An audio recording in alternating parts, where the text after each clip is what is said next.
Olá Brasil, olá para você de casa, 1h da manhã, está no ar a programação Ultra Farma aqui na TV Gazeta. Ela acontece de segunda a segunda e vai junto com você até 6h da manhã. Em 30 minutos tem programa Sala Ultra. Hoje nós vamos falar sobre a origem das palavras. Por exemplo, você sabe de onde veio a palavra omelete, salário, sanduíche e muitas outras. Conheça a origem das palavras e das expressões com o professor Elasier. Começa em 30 minutos. Tem também Maria Faioc tirando dúvidas sobre Previdência Social.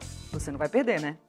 O programa de hoje foi elaborado e criado através de uma sugestão de pauta deixada na nossa fanpage. Nós vamos falar sobre ditos populares e a origem das palavras. Gente, quantas expressões a gente não usa diariamente no nosso vocabulário e a gente não faz ideia de onde elas vieram e muitas vezes não sabe nem qual o significado dessas expressões. Nós vamos receber hoje o professor Elasier Barbosa, que também é escritor. Escreveu um dicionário só para tentar traduzir um pouco de todas essas expressões populares. No final do programa, você sabe que tem Maria Faioc todos os dias tirando dúvidas sobre Previdência Social. E ainda o José Carlos Blatt, que você sabe é promotor de justiça, ele encerra o Sala Ultra deixando a sua ótica sobre todos os temas que nós discutimos aqui.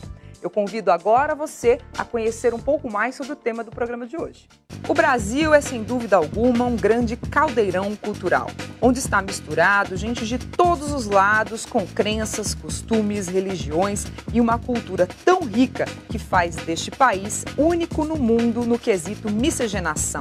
Há quem diga que o Brasil acolhe todo mundo. E se o mundo cabe aqui e aqui cabe o mundo, imagine a diversidade de expressões que o brasileiro fala todos os dias. Descobrir a etimologia, o estudo da origem da palavra, pode trazer muitas revelações. Muitas vezes falamos uma frase e nem sabemos sua origem, enquanto umas se originam do latim, outras nasceram de fatos curiosos. E o fato é que o Brasil é um grande caldeirão cultural. Conhecer a mistura de certas palavras pode ajudar a entender quem nós somos de verdade, respeitar a origem de cada pessoa e, mais do que isso, respeitar as palavras e suas histórias. Afinal, respeito é bom e conserva os dentes. Quem será que falou isso primeiro? Tá aí, gente, para falar sobre ditos populares, eu estou recebendo ele, que é organizadíssimo, o professor Elasier Barbosa, autor deste dicionário, A Origem das Palavras, que vai fazer você rir nessa madrugada, porque, olha, é diferente de tudo que você já viu. Professor Elasier, seja muito bem-vindo. Obrigado. Tudo bem contigo? Tudo bem, tudo ótimo. Professor, para começar, da onde veio a ideia de escrever um dicionário? Bem, não é assim a ideia de escrever um dicionário. É que desde o tempo do colégio, tinha aquela coleção de português, do Casalete, 6 volumes. E eu percebi que, porque tinha latim no colégio naquele tempo, e que as palavras dividiam em 2 partes no dicionário, assim, filósofo, então filo, amigo, só você conhecimento. Então eu achei interessante as origens dessas palavras. Agora, o livro não foi escrito de um dia para o outro, porque eu usava isso aí para fazer palestras e aula, que eu sou professor de organização de métodos, né? Então a gente explicava essas palavras dentro do contexto, para alegrar o pessoal, porque é importante entender que no treinamento as pessoas às vezes nem se vêm para aprender, às vezes quer para ensinar o que ela sabe, então fica tudo assim, quer contar alguma coisa. E outro seguinte, a pessoa com a boca fechada, ela não entra nem mosca, nem conhecimento. Ela tem que sorrir um pouquinho, ela relaxa, ela só informação. Você passa uma informação e fala, tal. Então aí ela está aprendendo. Isso é interessante. Então isso aí servia para que chama tessitura em treinamento. É você, várias coisas para poder a pessoa não dormir. Seria mais ou menos isso. Da onde o senhor foi buscar tamanha quantidade de informação? Porque quando a gente fala em origem das palavras, é uma discussão eterna, né? Sim. Porque, se você entra na internet e pega a mesma palavra, sim, você vai encontrar 10 mil origens. Como o senhor conseguiu definir ou chegar na conclusão do que cada palavra significava e de onde ela veio? É importante o seguinte, primeiro que as palavras eu não criei, sim, que isso aí já existe. Segundo que, ao longo do tempo, quem conta um ponto, aumenta um ponto. Não é que aumenta um pontinho, e até é interessante, não é que você aumenta um pontinho, você faz uma frase inteira e põe um ponto. É a frase que você aumentou, não é o pontinho. Esse é entender a frase, não é aumenta um ponto. A frase inteira, mais um pontinho. Olá para você de casa, está no ar o programa Sala Ultra. Mas é verbal, porque não tinha registro, porque eu não estudava. Então essas palavras foram criando, ou diversificando certo sentido. Eu tenho palavras com vários sentidos. Agora, tem que ter um certo conhecimento para poder separar uma coisa da outra. Mas eu coloquei várias alternativas que são engraçadas, interessantes. Então, o livro não é assim certo e errado, não é matemático. Então, é exatamente essa ideia. Então, você tem um trabalho grande de separar. Quanto tempo o senhor demorou para escrever esse livro? É como eu falei, para escrever isso foi desde que eu era... É uma vida, uma vida inteira. vida. Eu guardei material, porque no meu material tinha o J. Reis, ele escrevia na Folha. Ele recortava os artigos dele e tal. Hoje não, você tem na internet, à vontade, essas informações. E eu sempre guardava, sempre estudava esse material. Bom, aí o que acontece? Eu fui guardando esse material. Quando chegou um ponto, aí comecei a dar treinamento e tal, e o pessoal gostava. E essa Marta Alegre e tal, professor, conta mais uma daquela. Até no livro tem na dedicatória, uma moça do Rio de Janeiro, falou, professor, não dá para fazer uma aula, um curso só dessas palavras? Que eu chamava de cultura inútil. Virou revista. Cultura inútil virou revista. Exato. Então, essa parte. E como começou a ter muito material e o pessoal gostava, agora, para terminar o livro, demorou quase um ano, para poder organizar tudo e tal, falar com o editor, mudar, confere, troca, produção, aí demora. Porque você veja bem, o livro não é apenas a origem. Cada verbete, quase todos, tem 8 línguas, tem francês, inglês, alemão, cada verbete. Então você tem que, não é que eu conheço todas as línguas, mas tem que trabalhar com elas. Então você tem que ver se essa está correta. Então está em várias línguas o verbete. Isso Nossa, gente, é muito rico e de inútil ele não tem nada. Exato. Ó, você pega 700 páginas, vezes 8 verbetes, dá 5.600 vezes que eu escrevi. Isso aqui em inglês é assim, em francês é assado, em espanhol, você imagina. O conhecimento da língua, se o senhor não tinha, quem lhe ajudou? Não, é o seguinte, eu gosto de falar, eu adoro inglês, eu gosto de se expressar, de ler. Então, eu não fiz curso assim, de literatura. Eu sou economista, eu posso na GV, minha atividade é consultoria em treinamento e organização de trabalho, como você disse no início, eu era organizado. É porque isso é uma função específica de organização e de métodos. Eu sei ser organizado, faz questão no meu trabalho. Né? O professor Elasier, para você entender o quanto ele é organizado, ele me trouxe a nossa pauta montada. Olha isso aqui. Tudo isso aqui era a sequência de perguntas e respostas que nós iríamos fazer, inclusive com imagens, para vocês entenderem a importância do trabalho dele. O que é esse aqui, por exemplo? Da onça. Esse é o amigo da onça? Esse é o amigo da onça. E da onde veio essa expressão? Então é o seguinte, é uma história em que um caçador muito mentiroso, aliás, caçador e pescador têm essa fama de ser mentiroso, não é? Mas isso não é verdade, eles realmente pescam e matam. Então, aí ele estava explicando uma história, o caçador, que viu uma onça grande, muito feroz e tal, e ele ali, a onça vindo, ele chegou, encostou numa parede, lá numa pedra enorme, assim, não tinha uma árvore, ele trepar, não tinha uma madeira na mão, não tinha nada. Então, e todo mundo escutando conversa, o que vai acontecer? Ele falou, aí eu dei um berro assim, a onça saiu correndo, né? Aí o cara falou, cara, ela não vai nunca sair, ela vai te comer você gritando, chorando, começando de um jeito. Aí ele falou, peraí, você é amigo da onça ou é meu amigo? Tá? E agora, como essa história iniciou, porque o Périx, essa pessoa que está aí, né, na foto, ele criou no Cruzeiro, uma revista muito antiga, a revista Cruzeiro. E ele criou uma série assim. Então, essa é a figurinha que ele bolou, que é o amigo da onça, que é a pessoa que não é tão amigo assim, sabe? É muito amigo, tá certo? E o Périx, essa é a pessoa aí que está desenhando, e até, segundo... Esse aqui é o Périx. É o Périx que desenhava, para ver que está desenhando aí. Até uma coisa triste, ele morreu, ele se suicidou com gás, então deixou até um bilhete na porta do apartamento dele, da casa dele, assim, não riscar fósforo e tal, que explodiu tudo. É uma situação desagradável. Mas ele criou essa peça aí.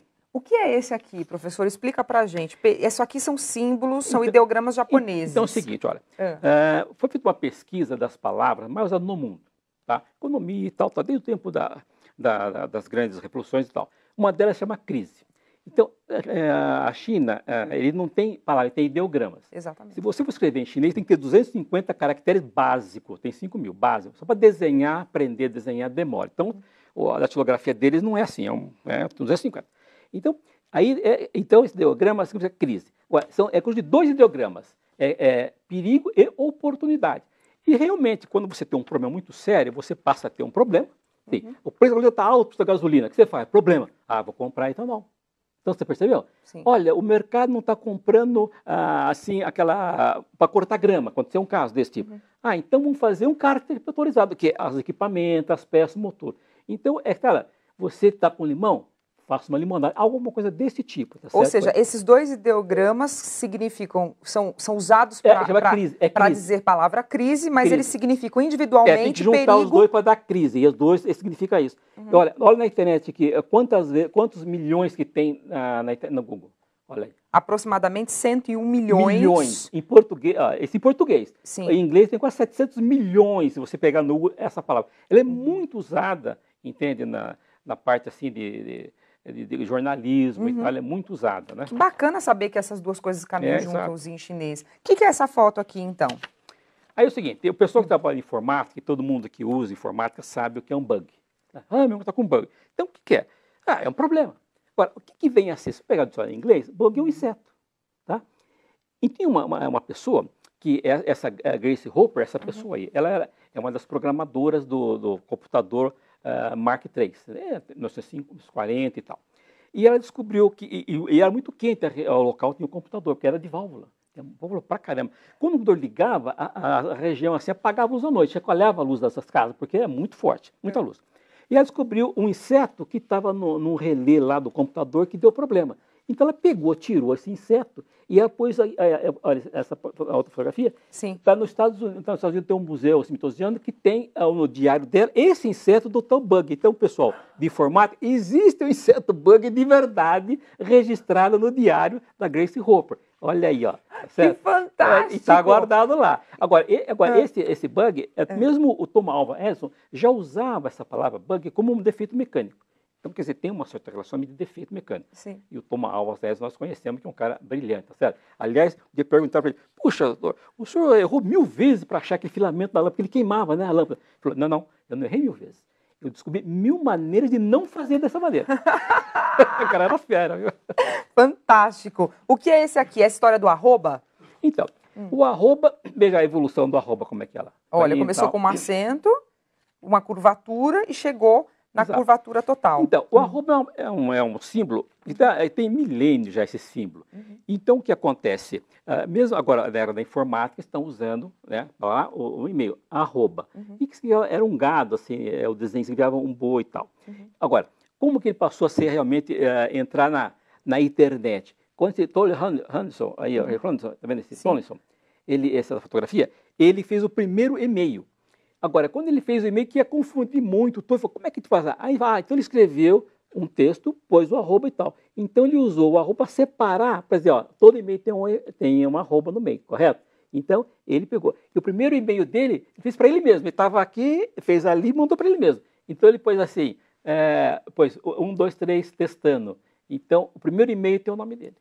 Agora, o arroba, então, eu ouvi uma época que o arroba era uma medida de peso. Exato. Ela é do árabe, essa arroba aí.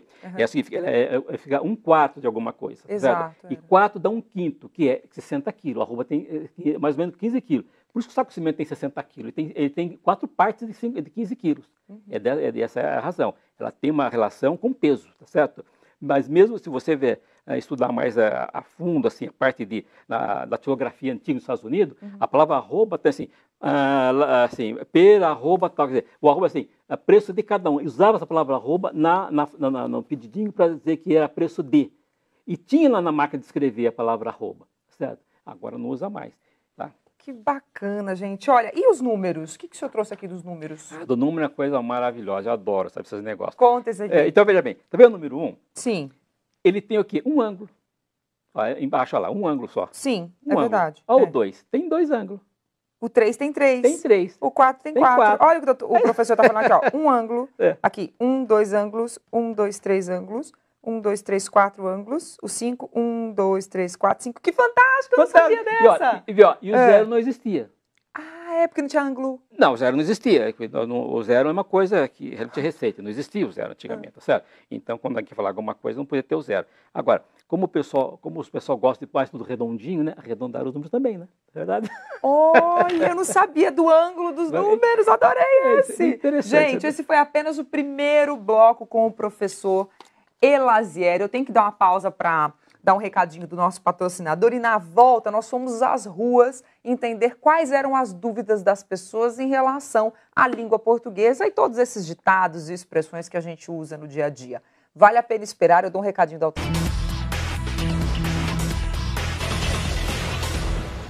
De volta com o nosso Sala Ultra. Daqui a pouquinho o professor Elazier vai tirar todas as dúvidas dos nossos telespectadores a respeito das expressões que nós usamos no dia a dia. Mas antes, tem momento de curiosidades. A etimologia estuda a origem das palavras, é um assunto sempre interessante e polêmico.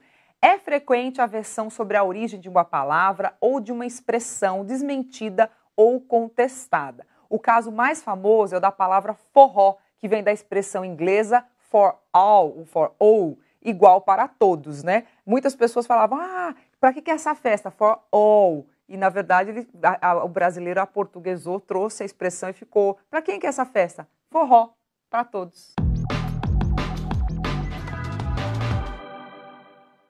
O professor vai me dizer se isso é verdade ou não. Não, é um detalhe.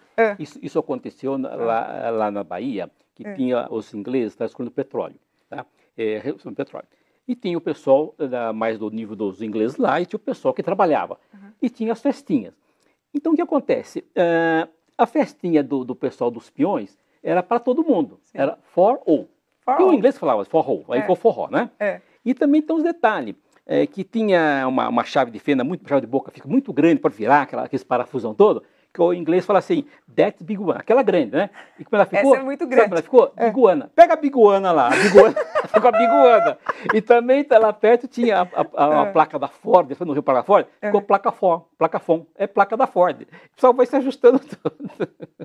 Depois que eu ouvi o MAC Donald, já ouviu essa? Para McDonald's. No Nordeste do Brasil, fala, onde é que tem um McDonald's? É MC Donald. Já ouviu essa? Eu falei, gente, MC, o DJ, alguma coisa assim, já ouviram? Só ajusta tudo, né? Ajusta tudo, e por que não? Gente, nós estamos recebendo aqui no nosso programa o professor Elazier Barbosa, que escreveu o dicionário, a origem das palavras, são milhares de expressões que a gente usa no dia a dia e que, com certeza, muitos de nós não faz ideia da origem. Deu muito trabalho escrever esse livro, professor? Olha, se você me permite, você usa a palavra gancho na mídia, né? Que é para ajeitar e tal. Então eu vou usar assim, trabalho.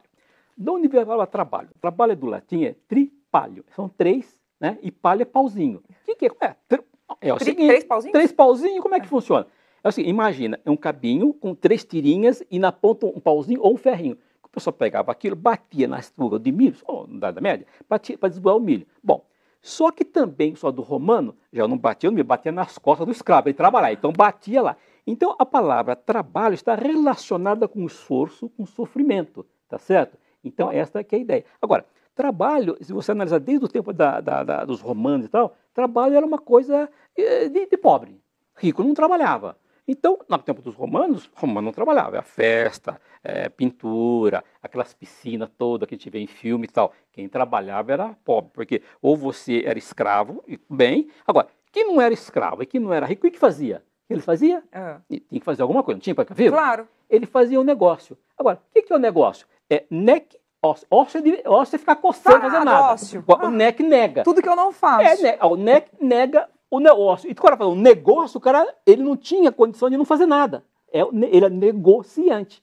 Tá certo? Esse que era o caso. Ele negava o ócio. Os ócios, então, usufruía, mas negava. Exatamente. Agora, então veja, se lá na Roma a pessoa era rica, fazia isso, e outras partes do mundo também tinha essa história de ser assim, não trabalhasse uma coisa bacana e tal. Os chineses têm umas unhas bem compridas assim, então você vê uma pessoa rica com uma unha bem comprida, fala, essa pessoa é rica. Ela não pode trabalhar com uma daquele tamanho. Então ela fica coçando, não sei se machucaria, porque é uma unha muito grande, mas tudo bem, né? Agora, se você avaliar ao longo do tempo, o trabalho ele foi se modificando o esforço. Então chegou um ponto que o trabalho é uma coisa interessante, porque você vai chegar num ponto, vai ter uma satisfação. Então, de certo modo, você ameniza aquele sofrimento, porque você vai ter um retorno mais tarde interessante. Na própria Constituição Federal, nós temos o artigo 5º, nós temos uma série de coisas interessantes a favor, e uma lá diz o seguinte, que o trabalho não pode ser o trabalho forçado. Apesar de que tem muitos brasileiros gostando de ver uns vagabundos aí com uma bola bem no pé e uma camiseta de zebra, entendeu? Pintando faixa nas rodovias. Deveria gostar, tá certo? O trabalho não pode ser forçado, mas ele nunca é por livre e espontânea vontade. Agora, nós temos isso na nossa Constituição, tá certo? Agora, no artigo 6º já diz que o trabalho é um direito. Veja que interessante, trabalho é um direito, tá certo?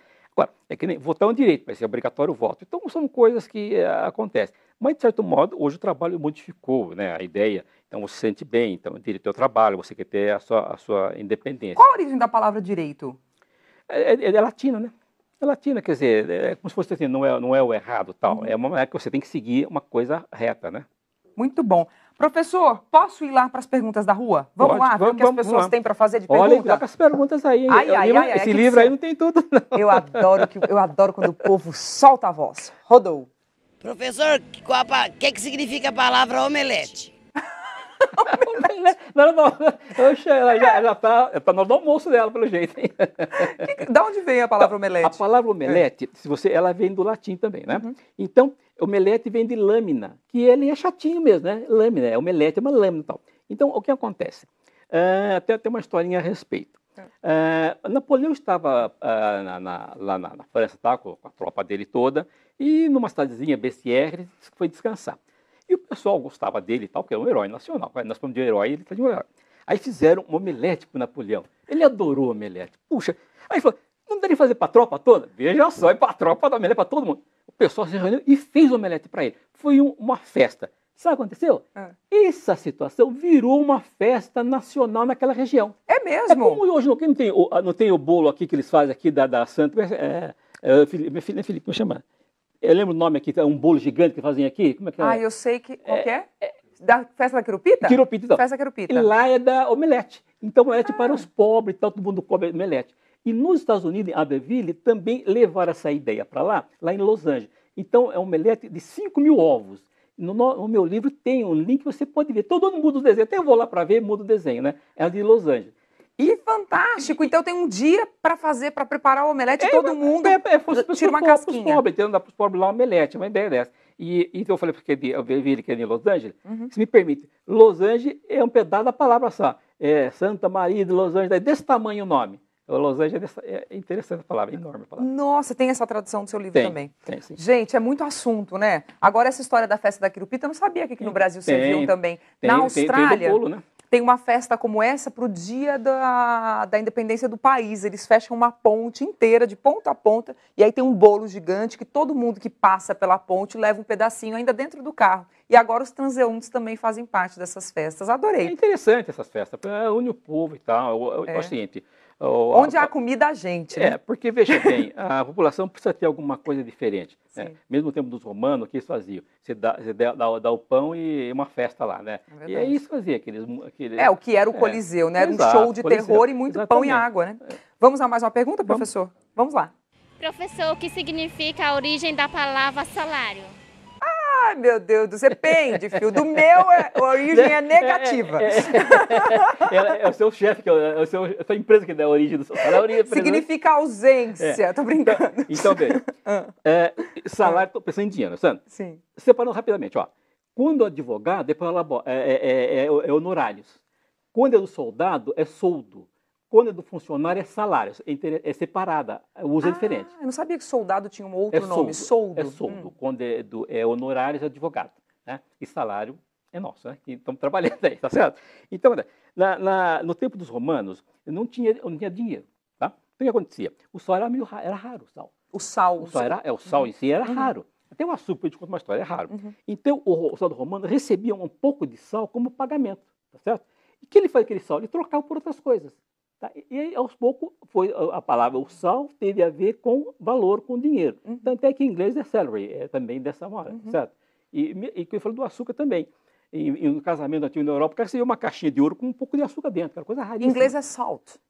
Não, mas é o salary de dinheiro. Do dinheiro. Não sal, do salário. Exato. Salary, exatamente, a mesma coisa. Então, é da maneira que veio aí a palavra, veio a palavra do sal, né? E é interessante lembrar que nessa época, a gente está falando de uma época que não havia geladeira. O sal era tão raro porque ele servia para conservar os alimentos. Então, sem sal, você não tinha carne, você não tinha nada, porque o sal era usado para conservar. Interessante, você falou, não tinha geladeira. Os colonos ingleses, quando vieram para os Estados Unidos, eles trouxeram uma série de bagagem cultural e eles faziam manteiga. Então, o que acontece? Vê que é interessante. Eles faziam manteiga, que cor era manteiga é amarela. Bom, vamos ver que vai chegar. Na região tinha muito aqui, borboleta e cor? Amarela. E como não tinha geladeira, a manteiga para outro dia, ela reduzia de tamanho, perdia água. Aí eu falei, caramba, deve ter algum bicho, alguma ente alado que de noite lambe a nossa manteiga. Não é possível. Então eu lambi a manteiga. Tanto é que em alemão, em outras línguas, a palavra lambedor de manteiga é o cara que está roubando alguma coisa, tal, é lambedor de manteiga. Vê que interessante? Então o cara lambia lá a manteiga dele. Então, daí que veio a palavra onde? Butterfly. Butterfly, que é bater a manteiga e fly é voar. Então você vê que ligou tudo. Então, Vocês entenderam? E tanto é que em francês, papillon é borboleta, não é isso? Para francês? Isso, papillon. E quando você é multado na França, o cara põe um bilhetinho amarelinho no seu carro e bate um vento de bilhetinho. Você fala, é o papilão lá, a borboleta lá, que você vai pagar uma bela. Olha cada coisa, gente. Essa da Butterfly eu já tinha ouvido falar, eu acho o máximo. Os caras constroem, olha isso. O pessoal fazia manteiga, vinha a borboletinha lá e levava toda a manteiga e aí tornou-se o nome, né? Butterfly. Butter é manteiga em inglês, fly é voar. Que coisa. Então, vamos para mais uma pergunta, professor. Professor, de onde veio a origem da palavra sanduíche? Ih, veio daquela moça lá da entrevista, sanduíche. Então o negócio é comestível hoje, hein? Sim, tinha um inglês, que o cara era rico, tinha fazenda, tal, tinha castelo. Ele adorava jogar baralho. Se estivesse ganhando, não saía do jogo. Aí continuava. Então, aí ele estava ganhando dinheiro e tal, e lá ele não saía mais nem para ir para lugar nenhum. Aí ele estava com fome. Aí ele falou, chamou o mordomo, me traga lá um pedaço de carne e um pedaço de pão lá. E ele nervoso, estava com o jogo lá. O cara trouxe, ele pegou, cortou o pão, pôs a carne no meio do pão e começou. Aí todo mundo olhou e falou, puxa vida, olha que interessante. E qual é o nome dele? Era Montigot Sanduíche, é o sobrenome dele. É o sobrenome dele. Foi o jeito que ele descobriu de comer sem ter que sair da mesa do jogo. Ele não inventou nada, sabe aquela... Ele está preocupado, cortou e tal, pôs, para não sujar a mão, porque se ele pega no pão, vai no baralho. Se pega na carne, sujava, não sujava? Claro. Então ele pegou com o pão, a carne dentro, para não sujar a mão. Então, aí que ficou essa parte, que é o sobrenome dele. E até hoje o sanduíche serve pra gente não sair do jogo, né? Porque você tá no trânsito, você tá com fome, você vai, entra lá, pega o sanduíche e vai pro jogo de novo, E que é o nós trânsito. temos o nosso sanduíche, o nosso Bauru, né? Famoso Bauru. Ah, e né? de onde veio o Bauru? O Bauru veio da cidade mesmo, lá da cidade. O cara inventou, ele tirava o miolinho do pão, ele colocava lá o rosbife e tal, o negócio todo, virou Bauru. Então, o Bauru é uma coisa conhecida. Criada na cidade de Bauru? Bauru mesmo. Gente do céu, e a história que não acaba mais. Mais uma pergunta para o professor Lazier. Professor, qual a origem da palavra biquíni?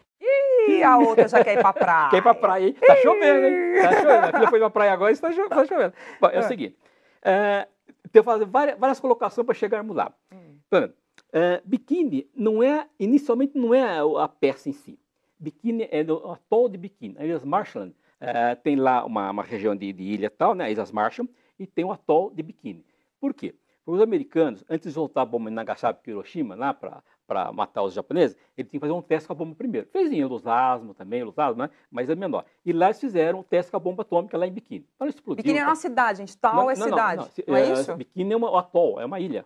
Ah, uma ilha. Island. Atol de Biquíni. Ah, tá. Atol de Biquíni. É um nome. É um nome, na Ilhas Marshall. Você que era atol de cidade. Na Ilhas Marshall, não. Na Ilhas Marshall tem lá o Oceano Atlântico e tem umas ilhas lá e chamam um atol. Né? É uma região de ilha lá. Então, o teste lá, explodiu a bomba lá. Bom, aí, a relação do assunto. Um francês era mecânico, não tem nada a ver, é mecânico. Ele recebeu da mãe dele, de herança, uma fábrica de lingerie. Então, ele bolou lá uma maior de 2 peças. Né, 2 peças. Bom, agora, estou com o maiô, estou com a peça e tal, vamos então mostrar para o público. E quem é que iria fazer aquilo? Ninguém queria sair 2 peças no maiô, ninguém. Aí ele fez um concurso de Miss Piscina mais bonito, mas não queria. Como é que nós vamos fazer?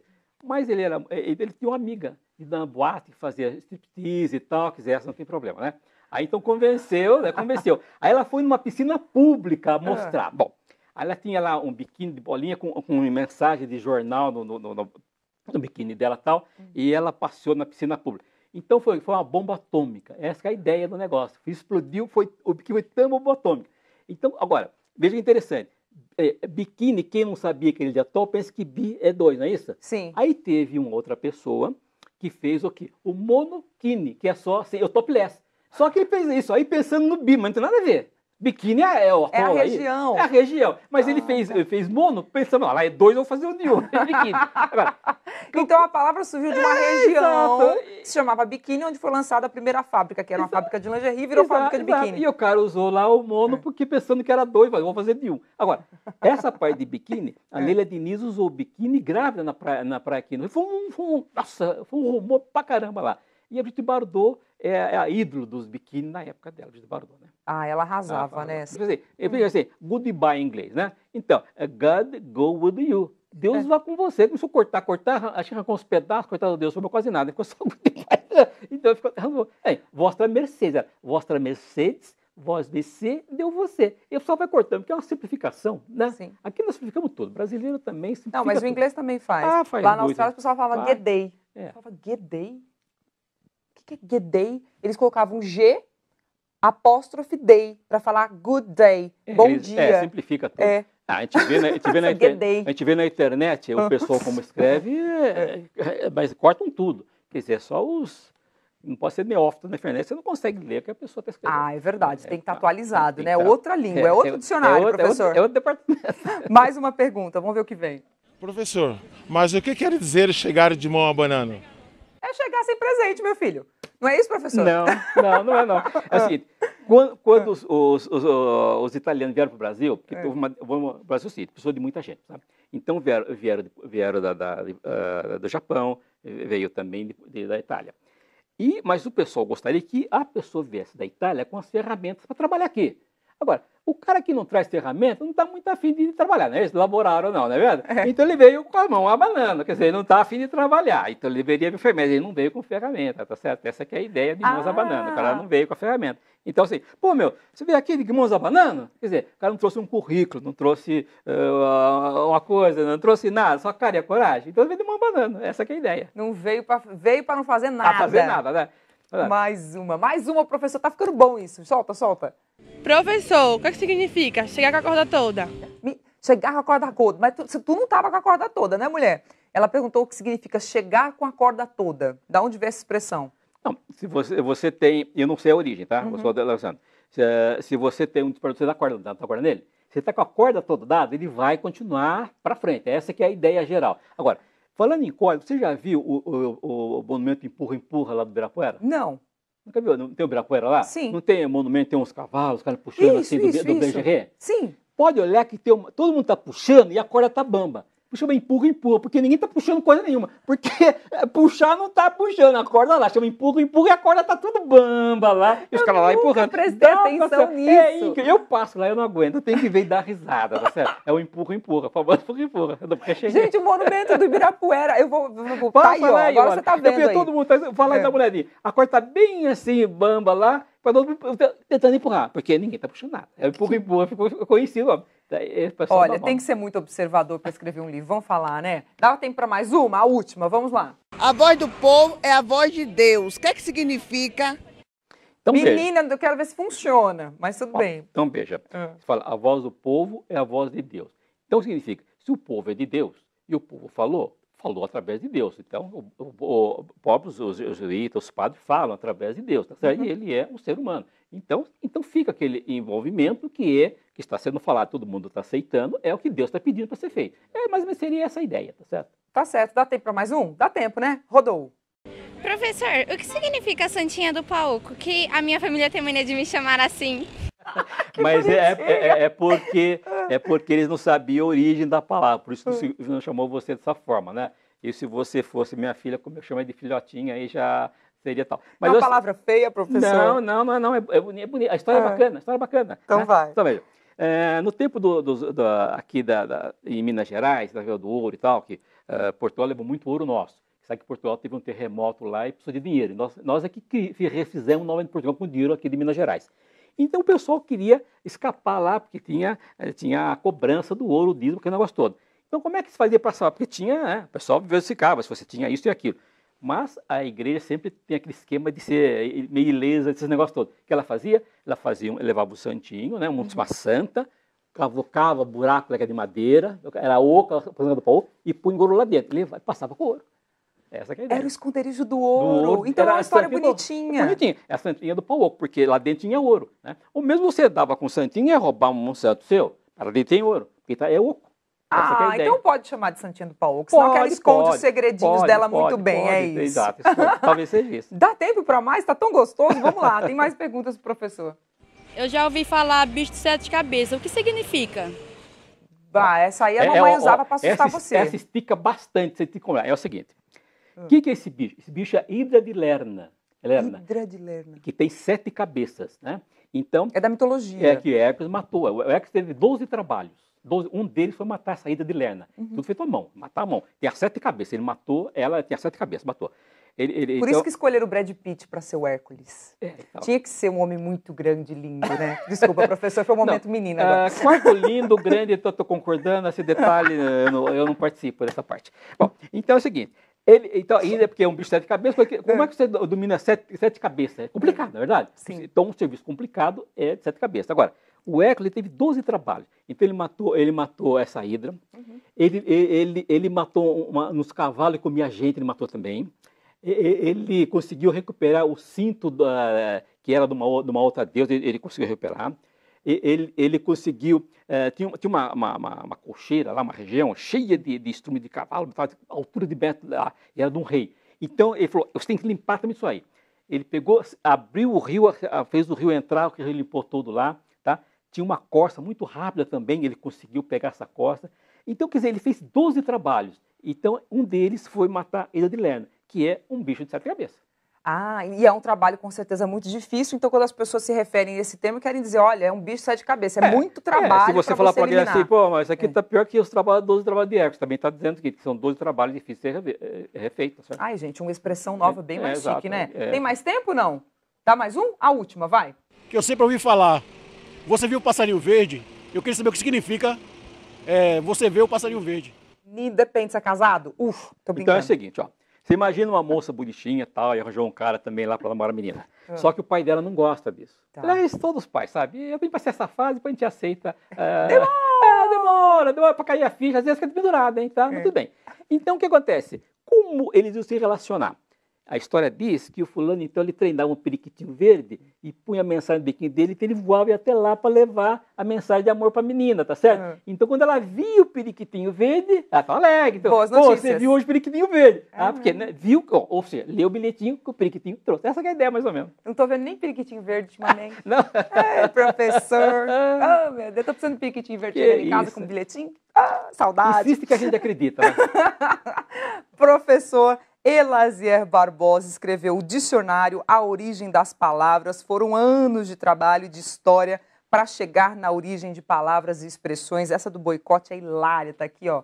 Eu tenho certeza que você vai adorar. O professor contribui com a gente aqui no Sala Ultra. Ele está deixando este livro aqui para ser sorteado no nosso programa. Para participar do sorteio, basta acessar a nossa fanpage no Facebook, curtir a nossa fanpage e automaticamente você passa a concorrer todos os livros que passam aqui pelo nosso programa. Professor, parabéns pelo trabalho. Foi um prazer imenso recebê-lo aqui. Onde então, elasierbarbosa@hotmail.com. Vou repetir, elasierbarbosa@hotmail.com. Já está aí no seu vídeo para você que quer ler um pouco mais a respeito da origem das palavras e em mais de 7 idiomas. É isso mesmo, exatamente, né, pode ver aí que tem vários aí, né? Foi um prazer, viu? Adorei. Volte sempre. Okay. Sucesso. Convidando a gente de volta. Ih, vai ser fácil essa parte do convite, então.